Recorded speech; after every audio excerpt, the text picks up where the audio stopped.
નમસ્કાર, આપ જોઈ રહ્યા છો ગુજરાત ફર્સ્ટ। હું છું આપની સાથે જિજ્ઞાસા। સમાચારોની શરૂઆત કરીશું મહત્વના સમાચારોથી। મુખ્યમંત્રી ભૂપેન્દ્રભાઈ પટેલ સરકારના નવા મંત્રીઓને ચેમ્બર ફાળવવામાં આવી છે। સીએમ ભૂપેન્દ્રભાઈ પાસે સ્વર્ણિમ સંકુલ વનનો ત્રીજો અને ચોથો માળ, સ્વર્ણિમ સંકુલ વનના બીજા માળે નાયબ મુખ્યમંત્રી હર્ષભાઈ સંઘવીની ચેમ્બર રહેશે। કૃષિમંત્રી જીતુ વાઘાણી અને કુંવરજી બાવળિયાને પણ ચેમ્બરની ફાળવણી કરી દેવામાં આવી છે। ઉર્જા અને પેટ્રોકેમિકલ મંત્રી ઋષિકેશ પટેલને પણ ચેમ્બર ફાળવી દેવામાં આવી છે। સ્વર્ણિમ સંકુલ વનમાં પહેલા માળે નાણામંત્રી કનુ દેસાઈની ચેમ્બર છે। નરેશ પટેલ, અર્જુન મોઢવાડિયા, પ્રદ્યુમન વાજા, રમણ સોલંકીને પણ ચેમ્બર ફાળવી દેવામાં આવી છે।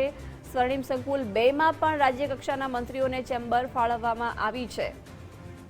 રાજ્યકક્ષામાં સ્વતંત્ર હવાલો ધરાવતા મંત્રીઓને પહેલા માળે ચેમ્બર આપવામાં આવી છે।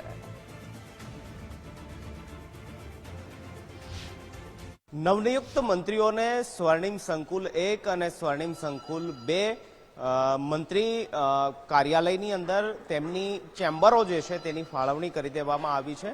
સ્વર્ણિમ સંકુલ 1ની અંદર કેબિનેટ કક્ષાના પ્રધાનો બેસશે, જ્યારે સ્વર્ણિમ સંકુલ 2ની અંદર સ્વતંત્ર હવાલો અને રાજ્યકક્ષાના મંત્રીઓ જે છે તેને ચેમ્બરો ફાળવવામાં આવી છે। સ્વર્ણિમ સંકુલ 1ની અંદર પહેલો માળ, બીજો માળ અને ત્રીજો માળે જે ચેમ્બરો ફાળવવામાં આવી છે તેની આ નેમપ્લેટો હાલ સ્વર્ણિમ સંકુલ 1ની અંદર લાગી ચૂકી છે।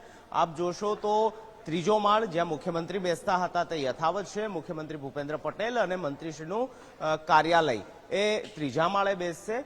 સૌથી મોટો ઉલટફેર સ્વર્ણિમ સંકુલ 1ના બીજા માળ પર જોવા મળી રહ્યો છે કે જ્યાં નાયબ મુખ્યમંત્રી તરીકે જેમને ગઈકાલે શપથ લીધા તેવા હર્ષ સંઘવીને ચેમ્બર ફાળવવામાં આવી છે। મહત્વનું છે કે આ બીજા માળ પર અગાઉ ડેપ્યુટી સીએમ તરીકે નીતિન પટેલ જે છે તેને એ જ ચેમ્બર ફાળવવામાં આવી હતી, જે ચેમ્બર હાલ નાયબ મુખ્યમંત્રી તરીકે હર્ષ સંઘવીને ફાળવવામાં આવી છે।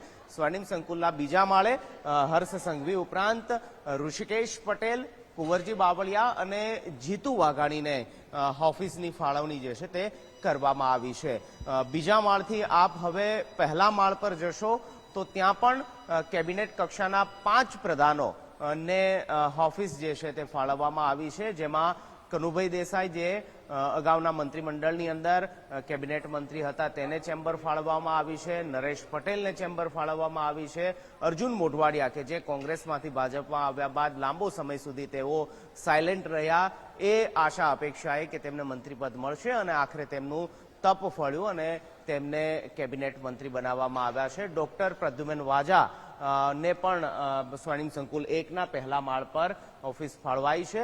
આ ઉપરાંત રમણ સોલંકીને પણ સ્વર્ણિમ સંકુલ 1ના પહેલા માળ પર તેની ચેમ્બર, તેમનું કાર્યાલય જે છે તે ફાળવવામાં આવ્યું છે। તો ગઈકાલે મોડી રાત્રે જ આ ચેમ્બરોની ફાળવણી કરવામાં આવી છે। મહત્વનું છે કે આજે ધનતેરસનો શુભ દિવસ છે અને આજના દિવસે જ મોટા ભાગના મંત્રીઓ જે છે તે પોતાનો ચાર્જ પણ સંભાળી લેશે।